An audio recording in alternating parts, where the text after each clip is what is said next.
अच्छा, अभी ब्रेक से पहले ये फार्मूला हमने किया कि if you know the present value, if you know the future value and also you know the number of periods, but you don't know about the interest rate, that is K. तो फिर उसके लिए आप क्या करेंगे? So we would use this formula, ये जो last row में लिखा है, ठीक है। और इसको डिराइव कैसे करना है वो प्रोसेस मैंने आपको बता दिया।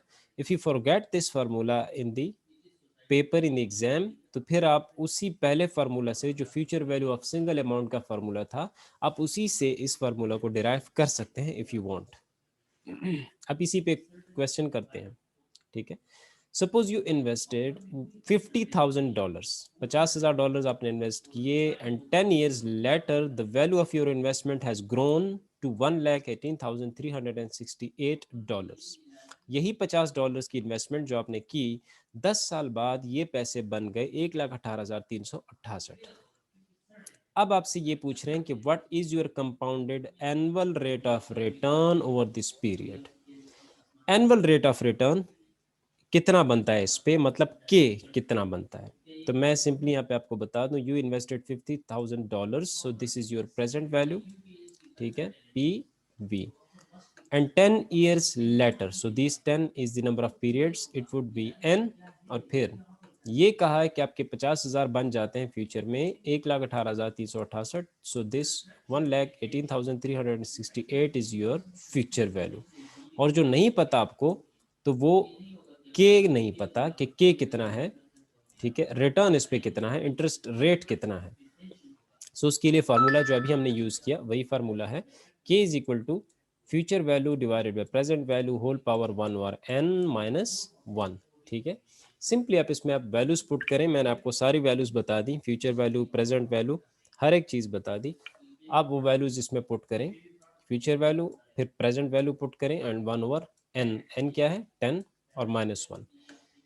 प्रोसीजर ये होगा, मैथमेटिकल प्रोसीजर, क्या पहले पावर में जो कुछ है उसका हिसाब किताब करें। 1 ओवर 10 है तो 1 को पहले 10 पे डिवाइड कर लें, तो ये बनेगा 0.10 या 0.1, ठीक है।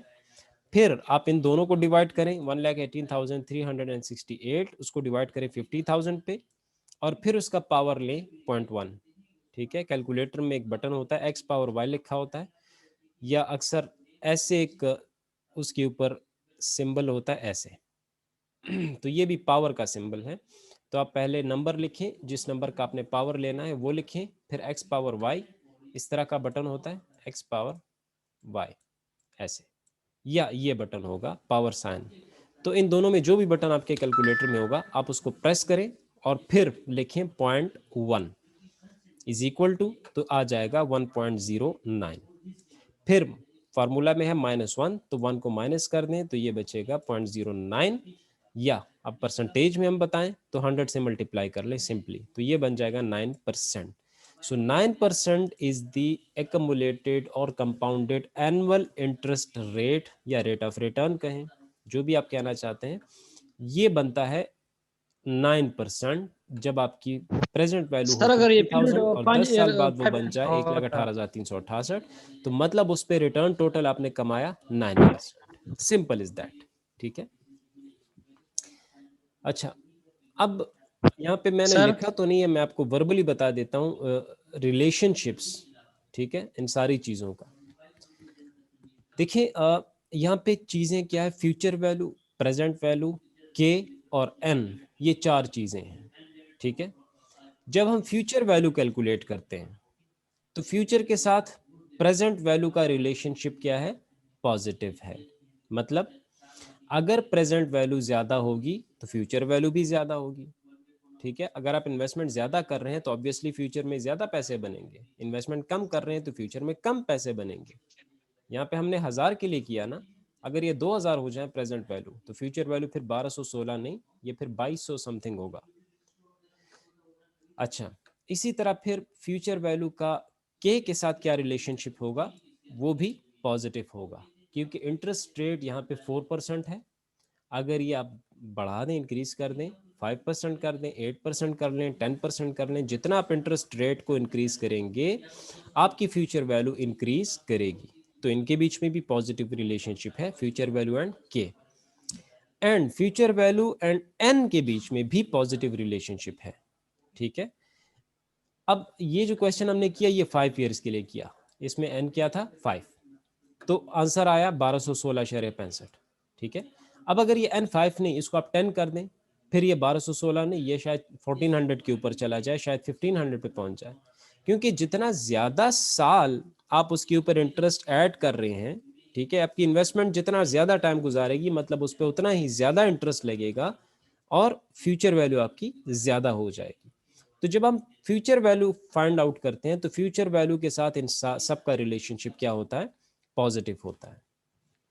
अब जब हम प्रेजेंट वैल्यू कैलकुलेट करते हैं, आप देखें तो प्रेजेंट वैल्यू के साथ फ्यूचर वैल्यू का रिलेशनशिप वो तो पॉजिटिव है, ठीक है, वो तो हमने हमने अभी बात की, दोनों का पॉजिटिव है। फ्यूचर वैल्यू जितनी ज़्यादा होगी प्रेजेंट वैल्यू उतनी ज़्यादा बनेगी, इसी तरह प्रेजेंट वैल्यू जितनी ज़्यादा होगी तो फ्यूचर वैल्यू ज़्यादा बनेगी। लेकिन प्रेजेंट वैल्यू के साथ के का रिलेशनशिप क्या है, ये नेगेटिव रिलेशनशिप है, इनवर्स रिलेशनशिप। आपका डिस्काउंट रेट जो है, आपको मैंने बताया था जब हम प्रेजेंट वैल्यू कैलकुलेट करते हैं तो हम फिर के को इंटरेस्ट रेट नहीं बोलते, हम डिस्काउंट रेट यूज करते हैं। तो के जो है डिस्काउंट रेट, वो आप जितना ज्यादा बढ़ाएंगे आपकी प्रेजेंट वैल्यू उतनी कम होती जाएगी। ठीक है, आप ट्राई कर लें, चले घर में ट्राई कर लें, क्लास के बाद जब फ्री हो जाए। 7% के लिए हमने यूज़ किया तो ये वैल्यू बनी 10,167। आप इसी 7 को ज़रा 10% कर लें, फिर आप देखेंगे ये वैल्यू 10,000 से नीचे आ जाएगी। प्रेजेंट वैल्यू जो है ये और भी कम हो जाएगी। सो प्रेजेंट वैल्यू और के, इसका इन्वर्स रिलेशनशिप है, नेगेटिव रिलेशनशिप है।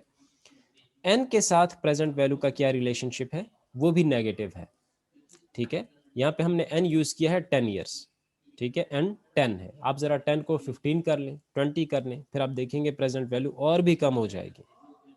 सही, तो ये डिफरेंट रिलेशनशिप्स हैं, फ्यूचर वैल्यू का प्रेजेंट वैल्यू के साथ, प्रेजेंट का फ्यूचर वैल्यू के साथ, फ्यूचर वैल्यू का के और एन के साथ, फिर प्रेजेंट वैल्यू का के और एन के साथ।